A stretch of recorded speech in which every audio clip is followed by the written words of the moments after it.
கோவை பொள்ளாச்சி அடுத்த ஆனைமலை அம்பாரம்பாளையம் பகுதியைச் சேர்ந்தவர் சஞ்சித் குமார். இவருக்கு திருமணமாகி பள்ளிக்கு செல்லும் 2 பெண் குழந்தைகள் உள்ளனர். சஞ்சித் குமார் கட்டிட வேலை செய்து வருகிறார். இந்நிலையில் தொழிலுக்காக கடந்த ஆண்டு இவரது ஊரை சேர்ந்த பிரசாத் பாபு என்பவரிடம் 3,40,000 ரூபாய் கடனாக பெற்றுள்ளார்.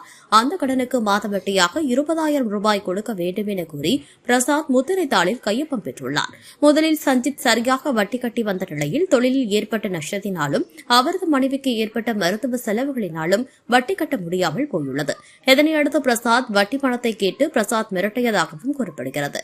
அதன் காரணமாக சஞ்சித் காளிமுத்து என்பவரிடம் 45,000 ரூபாய் கந்து வட்டிக்கு பணம் வாங்கி பிரசாத்துக்கு கொடுத்துள்ளார். காளிமுத்துவிடம் வாங்கிய கந்து வட்டிக்கும் வாரம் 4,500 ரூபாய் வட்டியாக சஞ்சித் செலுத்தி வந்த சூழலில் 8 வாரங்கள் கழித்து குடும்ப சூழல் காரணமாக வட்டி கட்ட முடியாமல் போனதாக தெரிகிறது. இதனையடுத்து பிரசாத் கடுமையான வார்த்தைகளால் சஞ்சித்தையும் அவரது குடும்பத்தினரையும் மிரட்டியதாக கூறப்படுகிறது. இதனால் மனமுடைந்த அவர் 3 தினங்களுக்கு முன்பு சாணி பவுடர் குடித்து தற்கொலைக்கு முயன்றுள்ளார்.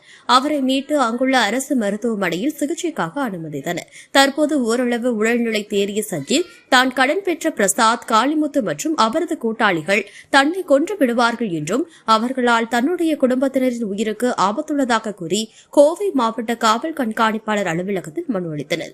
தான் வாங்கிய கடனுக்கு அதிகமாகவே வட்டி கட்டி இருப்பதாகவும் இருப்பினும் அசல் தொகையை செலுத்த வேண்டும் என்று அவர்கள் தொல்லை செய்ததாகவும் குடும்பத்தினரையும் மிரட்டுவதாகவும் கொலை மிரட்டல் விடுவதாகவும் தெரிவித்துள்ள சஞ்சித் தங்களுக்கு உரிய நீதி கிடைக்க வேண்டும் என கேட்டுக் கொண்டுள்ளார்.